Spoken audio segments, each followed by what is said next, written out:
Bismillahirrahmanirrahim. Bismillahirrahmanirrahim. Wassalatu wassalamu ala Rasulillah sayyidina Maulana Muhammad bin Abdillah wa ala alihi wa sahbihi wa mawalah wa la hawla wa la quwwata illa billah, amma ba'd. Bismillahirrahmanirrahim. Terakhir pembahasan kemarin masalah sunnah-sunnahnya sholat. Sunnah-sunnahnya sholat kalau dikumpulno, ada ulama yang mengatakan sunnah-sunnah di dalam sholat total jumlahnya ono sing ngomong 500 sunnah. Ternyata ketika sampai yang sholat itu jumlah kesunahannya ada 500. Ada juga sebagian ulama yang mengatakan sunnah-sunnah di dalam ketika sampai yang sholat ono sing ngomong 800 sunnah. Luar biasa. Ada lagi yang mengatakan tambahkan nanti 1000 sunnah di dalam sholat. Ada ulama yang mengatakan 500, ada yang mengatakan 800, orang sih ngomong 1000 sunnah di dalam sholat.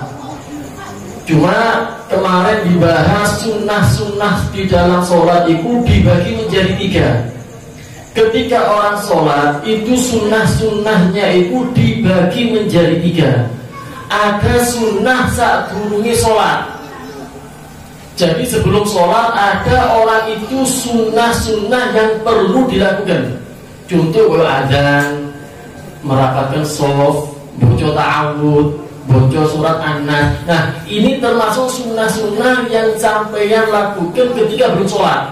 Saat durungi sholat sampeyan lakukan sunnah-sunnah itu tadi. Nah sekarang berikutnya adalah sunnah-sunnah fi asna'is sholat. Sunnah-sunnah yang ada di dalam sholat.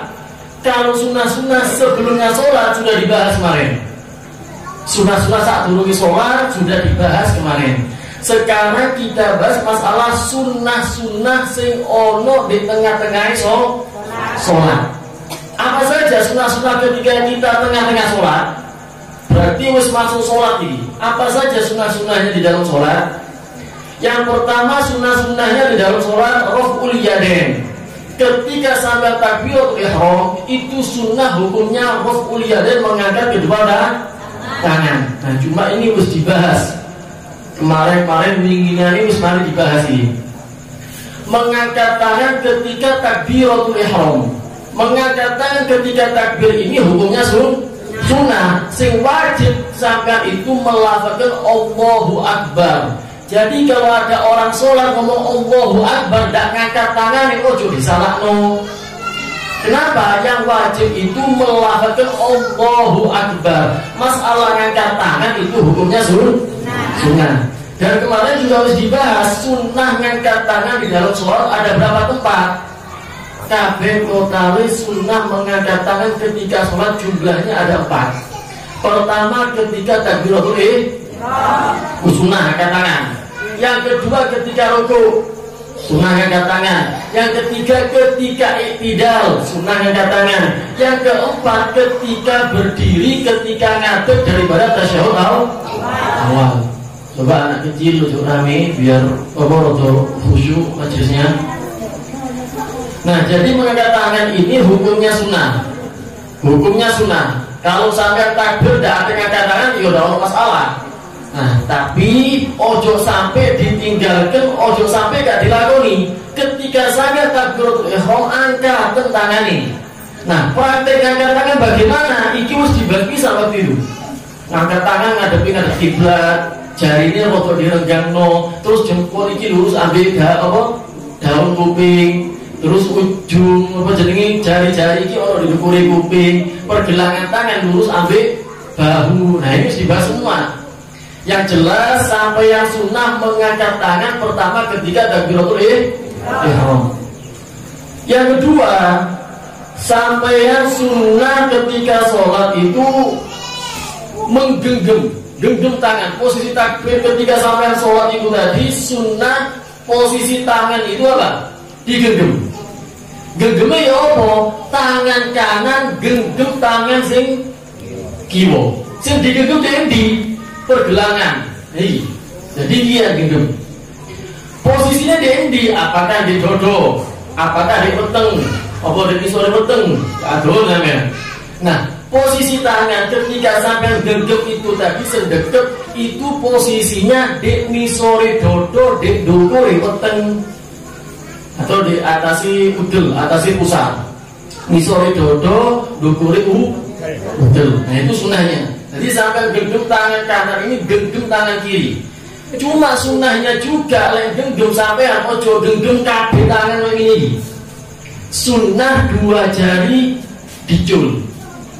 Ini mengisyaratkan apa? Yang kita ikuti di dalam kehidupan kita cuma lurto. Allah ambil Nabi Muhammad. Selain Allah sama Nabi Muhammad, ojo dimeloi. Karena itu kita mengisyaratkan ketika sholat, lek gendem, ojo dikabin no genggam. Tapi apa? Disunahkan juga 2 jari. 2 jari iki ya dicul. Nah, ini apa? Kesunahannya. Jadi genggam tangan ini juga hukumnya sunnah. Tapi kadang ada orang sholat itu tidak genggam tangan nih, dicul. Apalagi kalau sampean ini sholat sama di Masjidil Haram, waduh, itu macam-macam sholatnya orang yang ada di sana. Orang sing dak apa jenenge tangannya dilepas, gak ono genggam sama sekali. Orang genggamnya di dodo, misole leher. Orang sing di misol temen, macam-macam. Alhasil kita ini jangan gampang menyalahkan orang model sholati. Yang penting apa? Sampai yang di sini sholat kesunahannya genggam tangan. Genggamnya bagaimana? Tangan kanan genggam tangan kiri, sing digenggam pergelangan tangan. Duduk telapak tangan begini, bukan? Kadang awal mau sholat sih dicekel ngene itu. Kadang di, ngene. Nah, dia digenggam itu pergelangan tangan.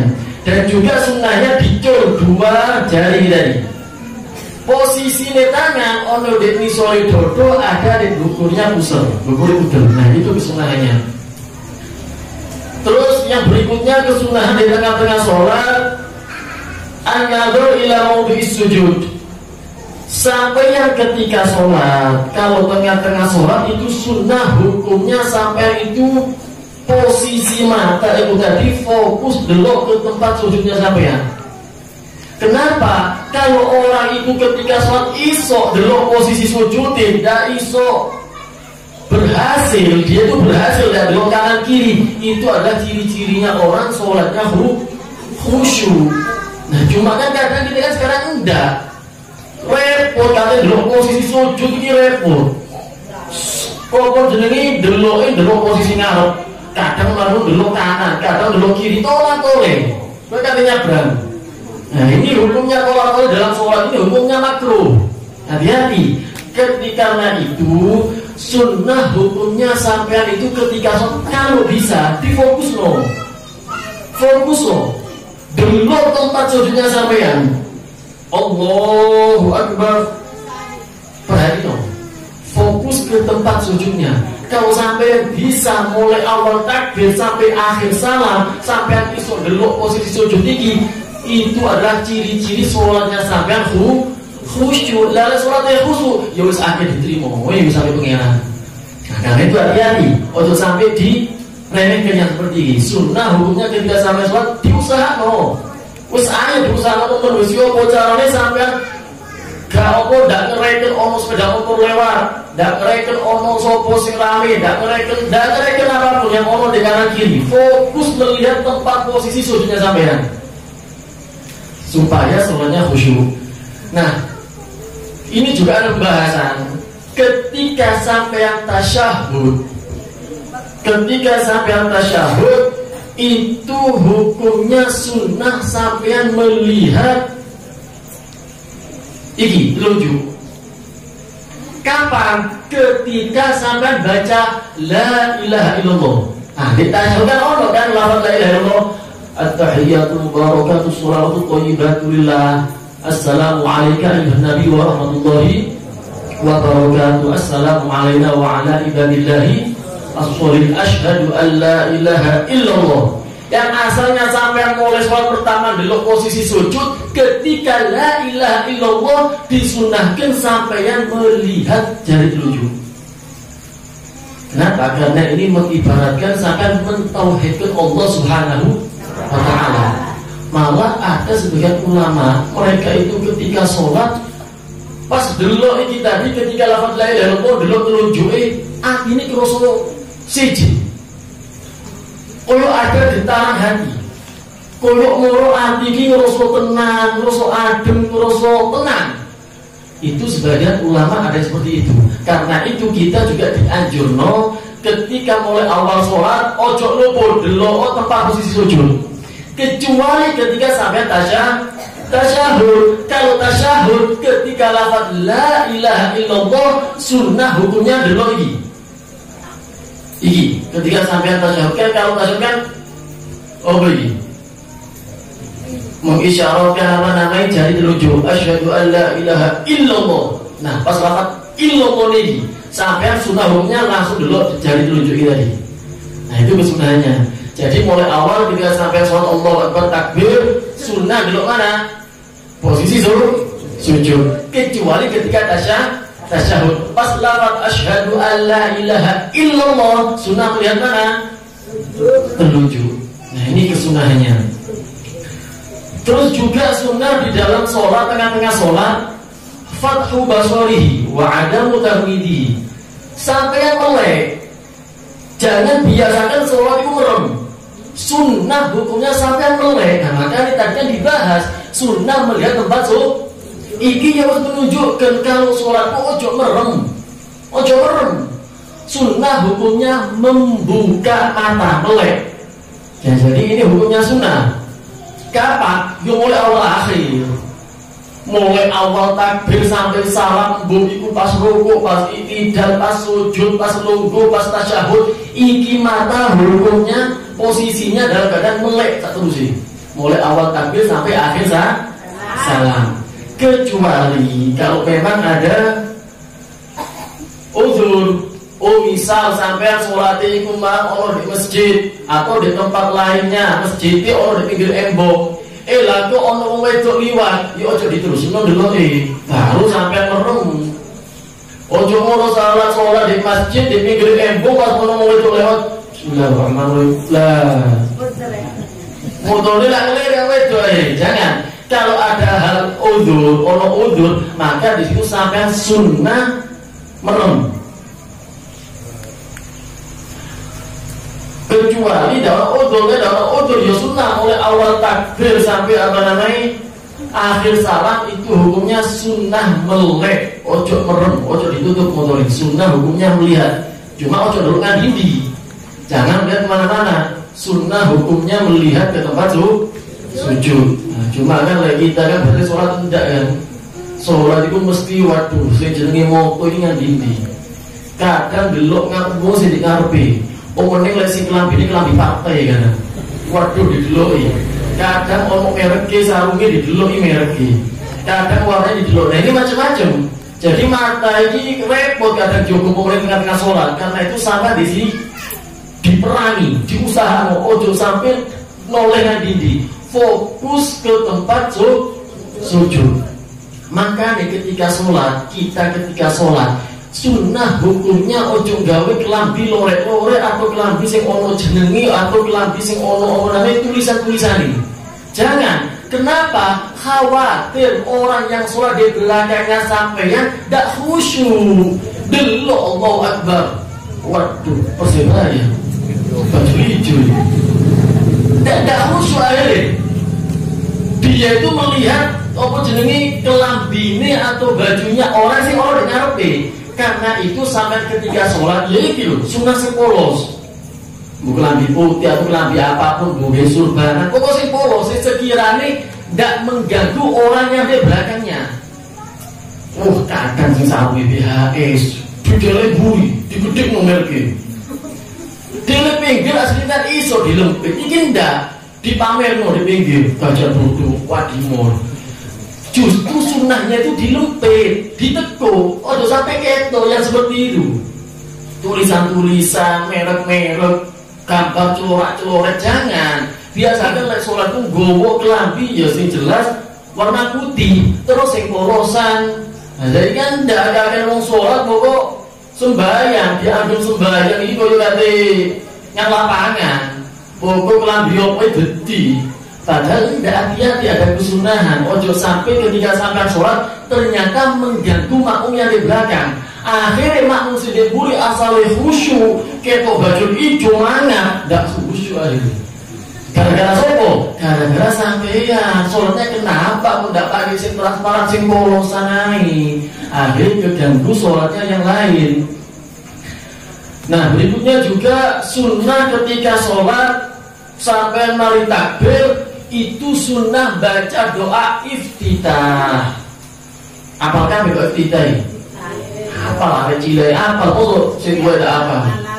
Ketika takbir Allahu Akbar, mari takbir sampai langsung disunahkan baca doa Allahu Akbar kabira walhamdulillah katsira wa asilan sampai akhir. Sunnah hukumnya baca doa iftitah. Cuma ada beberapa syarat. Sampai yang sunnah membaca doa iftitah kalau sah syarat-syaratnya itu tadi. Lalu syarat-syaratnya iki dilakoni atau luput salah siji daripada syarat-syaratnya iki, maka sampai tidak disunah kemarin baca iftitah. Doa iftitah itu hukumnya sunnah. Tapi kalau sampai melakukan perkara-perkara berikut ini, maka kesunahan doa iftitah hilang. Apa yang pertama? Sampai ketika sunnah iftitah lek nututi imam posisi ngadeg. Lah lek nututi imam posisi rokok, yo ojo baca iftitah.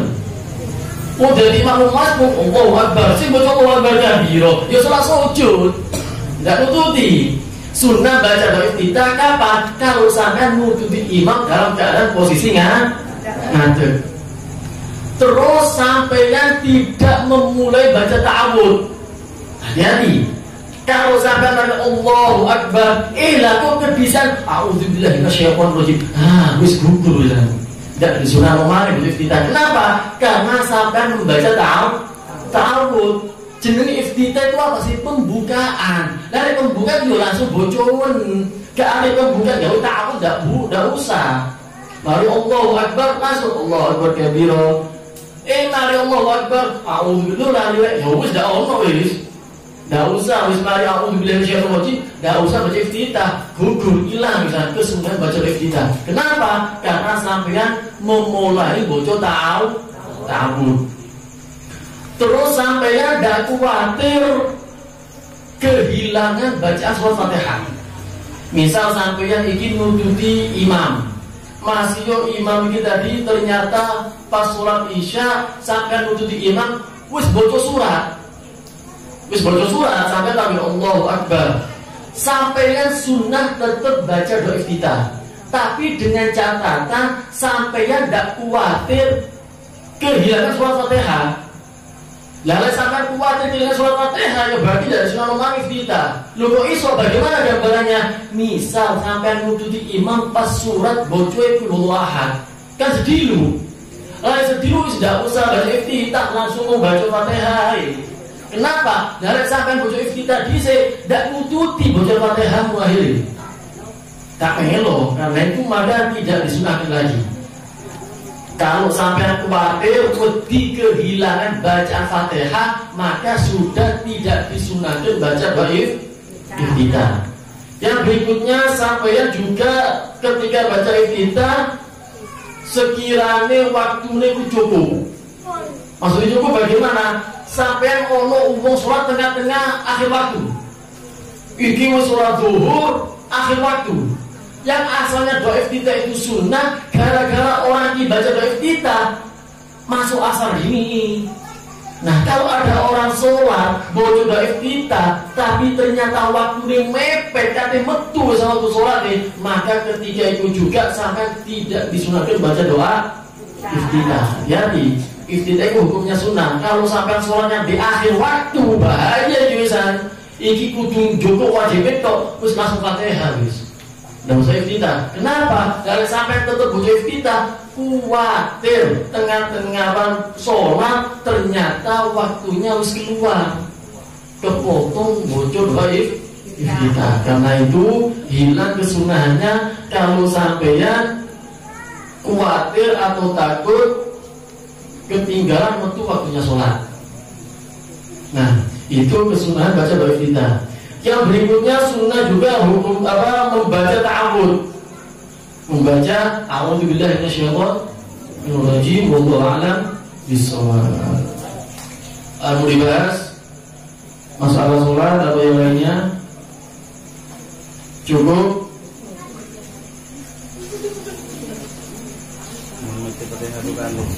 Ya Pak. Jadi makmum. Terus? Baca Fatihah. Kalau lupa ya tidak masalah.